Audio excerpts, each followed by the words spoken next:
Welcome back to Next Gen Investing. It's now time to discuss our FOMO name today, which is Microsoft, but with a slew of other companies tagged on as we're discussing its relationship now with Broadcom as well as Marvell. Joining us is Marley Caden, host for the Schwab Network, for some more insights on this story. So it's the latest development we're seeing from the AI headlines. There's always news, and this week is, of course, no exception as we kick things off. Walk us through the latest, though, with Microsoft and now Broadcom and Marvell. Yes, of course, and we won't get through this story without talking about NVIDIA, too, because this is an AI conversation. So, of course, they'll find their way in.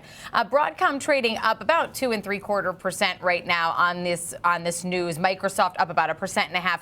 Marvell, though, trading down about 7.5%, which was better than how they were performing earlier today.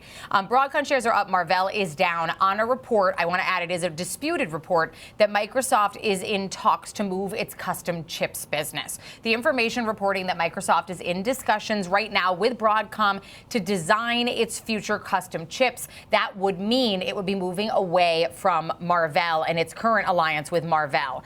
Because of this, we got a benchmark downgrade on Marvell stock. They downgraded them to hold from buy and removed their price target on the stock. They said following what they called extensive industry meetings during a recent Silicon Valley tour, Benchmark now has a, quote, high degree of conviction that the company has lost both Amazon's Trainium 3 and 4 designs to Taiwanese chip competitor All-Chip Technologies, as well as this potential loss of Microsoft. So sort of a double whammy here.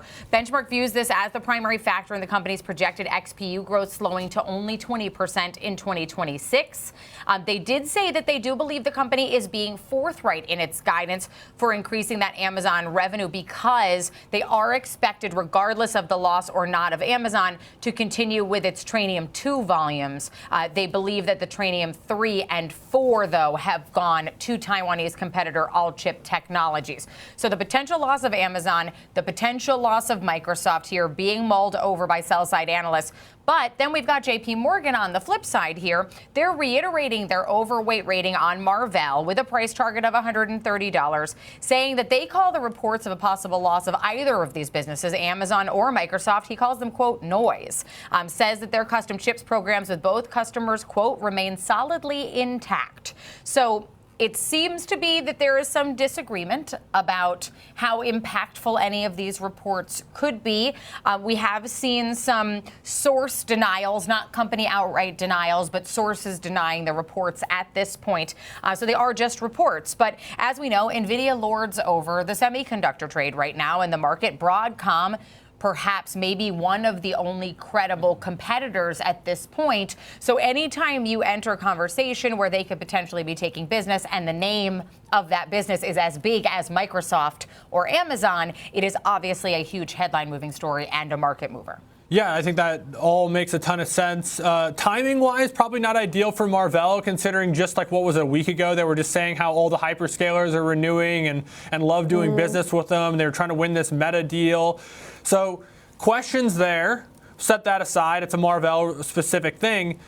This Microsoft Broadcom story, I could have sworn we've been talking about this for months now. So to me, it's like I think that there's something here. Whether or not that means Marvell is going to lose business, I don't know.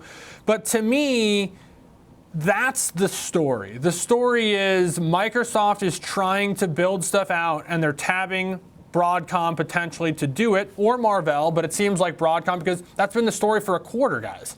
Yeah, and you bring up a great point. This is not a headline that we're seeing for the first time. This is a headline we've seen talks of, reports of. We've already discussed this.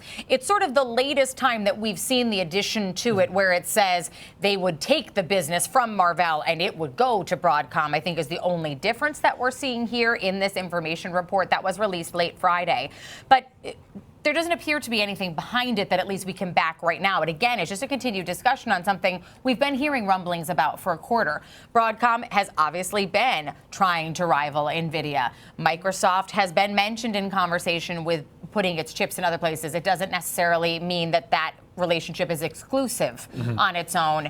important to note that it is called an alliance as opposed to an exclusive relationship currently with Marvell. So it does not preclude them from having relationships with other companies as well. Okay, an alliance. I think that's a great term to remember. This is not like an exclusive partnership. This is not like a done deal as far as like severing ties with Marvell. It's just a further alliance with Broadcom. And we'll, of course, get Broadcom numbers, more of their financial clarity when they report on Thursday. You know what my biggest takeaway is, guys? The information.